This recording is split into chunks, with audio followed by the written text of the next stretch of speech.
काय? कधी? कुठे? कसा?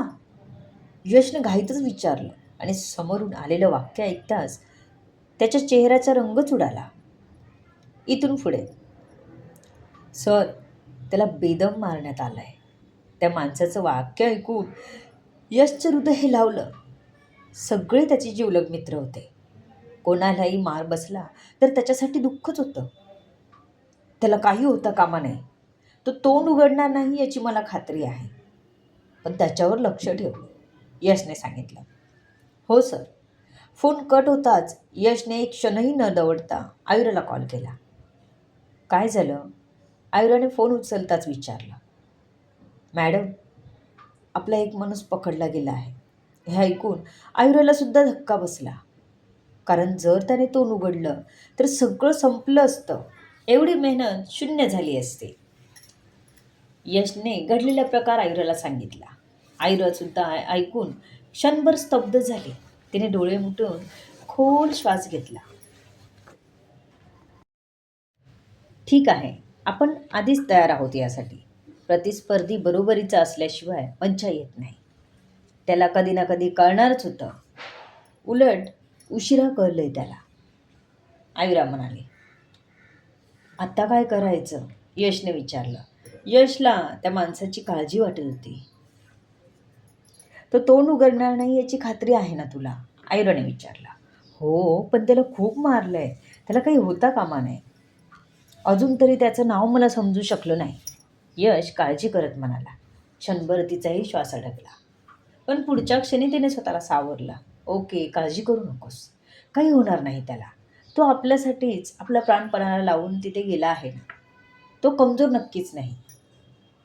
तोपर्यंत आपण कोणत्याही परिस्थितीत त्याच्यापर्यंत पोचायचंच, आयुरा ठाम विश्वासाने म्हणाले. ओके, मी तयारीला लागतो, यश म्हणाला. आयुराच्या चेहऱ्यावर मात्र भीतीचा लवलेशही नव्हता. आता थांबायचं नाही, फक्त पुढे चालत राहायचं.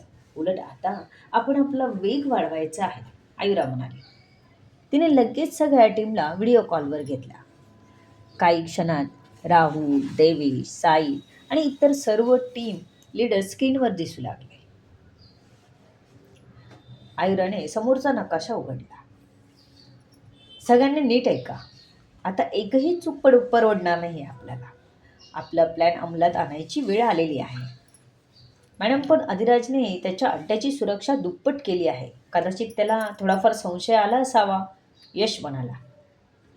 तसे सगळे शांत झाले. करू दे, तो आता आपल्याला अडवू शकणार नाही. आज मध्यरात्री 12 वाजता आपल्या सर्व टीम एकाच वेळी कारवाई सुरू करते. तिने नकाशावर एकामागून एक 6 ठिकाणांवर बोट ठेवलं.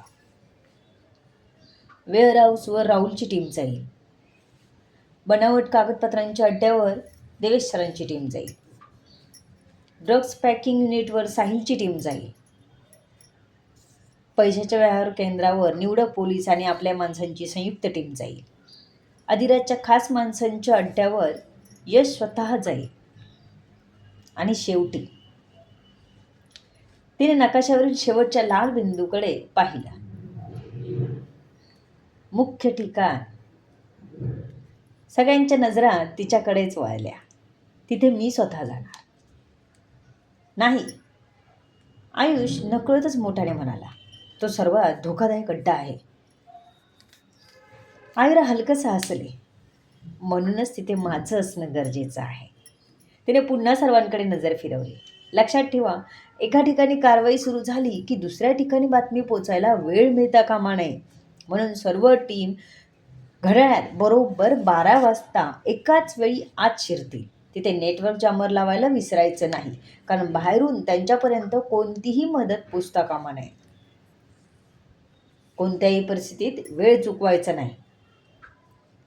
येस मॅडम, सगळे एकाच आवाजात म्हणाले.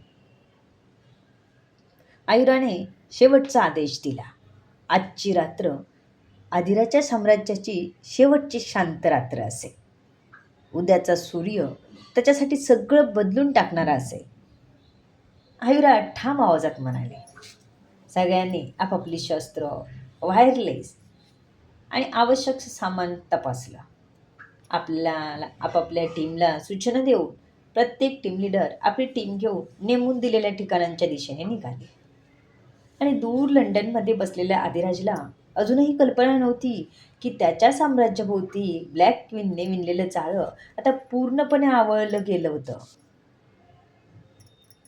आजची रात्र त्याच्यासाठी भयानक बनून येणार होती.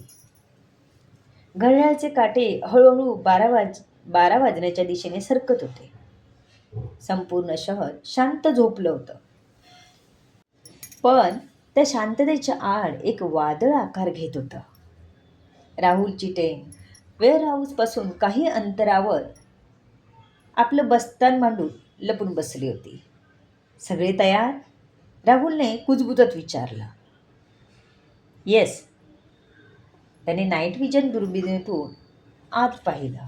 एक ट्रक एकामागून एक आत येत होते. बंदुका, दारुगोळा आणि इतर शस्त्र उतरवण्याचं काम सुरू होतं. आज तर माल भरपूर दिसतोय, राहुल हळूच म्हणाला.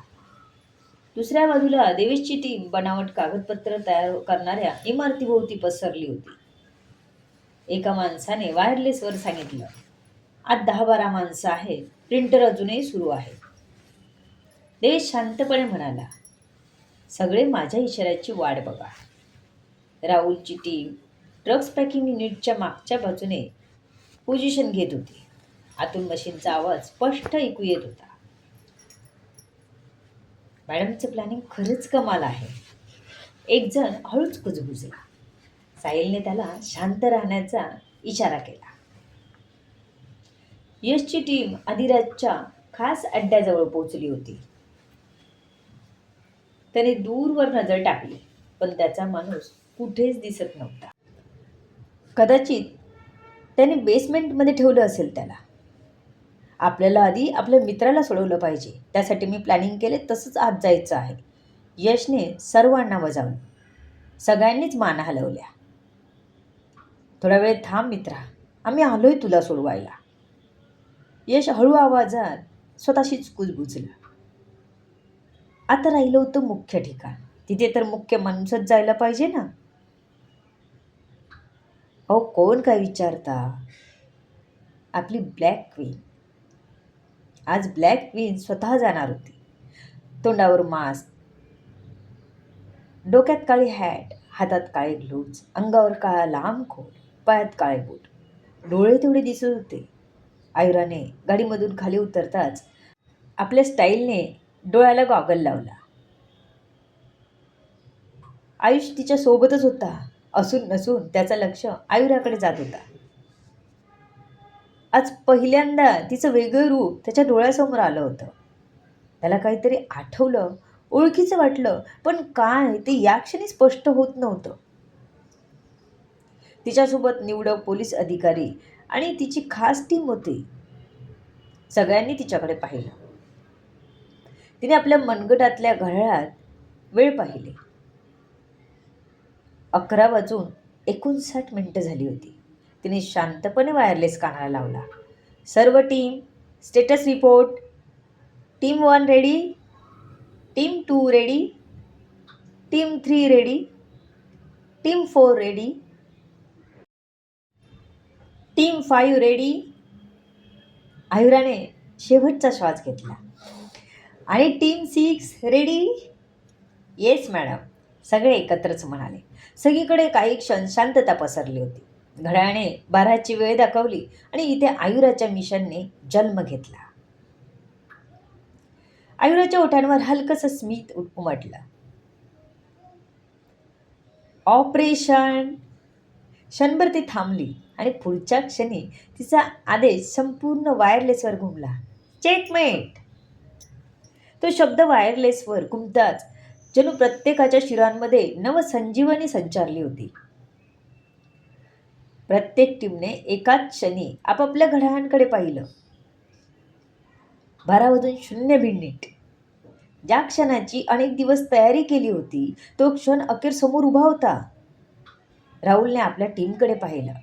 प्रत्येकाच्या चेहऱ्यावर तणाव होता. हृदय धडधड करत होतं, पण डोळ्यात आत्मविश्वासही तितकाच होता. देवेशने आपल्या हातातलं शस्त्र घट्ट पकडलं. साहिलने शांतपणे एक खोल श्वास घेतला. यशने वायरलेस कानाला लावत शेवटचा संदेश दिला. लक्षात ठेवा, आज कोणीही हिरोगिरी करायची नाही. टीम म्हणून आलो आहोत आणि टीम म्हणूनच परत जायचं आहे. Copy that. सर्व बाजूंनी उत्तर आलं. मुख्य अड्ड्याबाहेर उभी असलेली आयुरा काही क्षण त्या विशाल इमारतीकडे पाहतच राहील. तिला मागचं काहीतरी आठवलं होतं. काळाकुट्ट क्षण चित्रफितीसारखा डोळ्यासमोरून निघून गेला. तिने क्षणात ते विचार मनातून झटकून टाकले. आधी मिशन. ती मनाशीच बोलली. हाच अड्डा हजारो निरपराध लोकांच्या आयुष्यावर काळी सावली बनून उभा होता. आज ती सावली कायमची नाहीसी करण्याची वेळ आली होती. तिने अलगद मुठ्या आवळल्या. मनात एकच विचार घुमत होता. आजची रात्र संपेपर्यंत अधिराज्य साम्राज्य पूर्वीसारखं राहणार नाही. जोराचा वारा अंगावर आदळत होता. काळे ढग आकाशात दाटून आले होते. जणू निसर्गही या निर्णायक युद्धाच्या निशब्द साक्षीदार बनला होता. जणू निसर्गालाही जाणवलं होतं, आजची रात्र इतिहास घडवणार आहे. आणि पुढच्या क्षणी साही टीम्स विजेच्या वेगाने आपापल्या लक्ष्याच्या दिशेने पुढे सरकू लागल्या. बघूया पुढे काय होतंय. सर्व गोष्टी जाणून घेण्यासाठी येणारे पुढचे भाग वाचायला आणि ऐकायला विसरू नका. तुमच्या अमूल्य प्रतिसादाची आतुरतेने वाट बघते. लेखिका शब्दवेदी उर्फ संतोषी गजानन राणे पाताळे. धन्यवाद.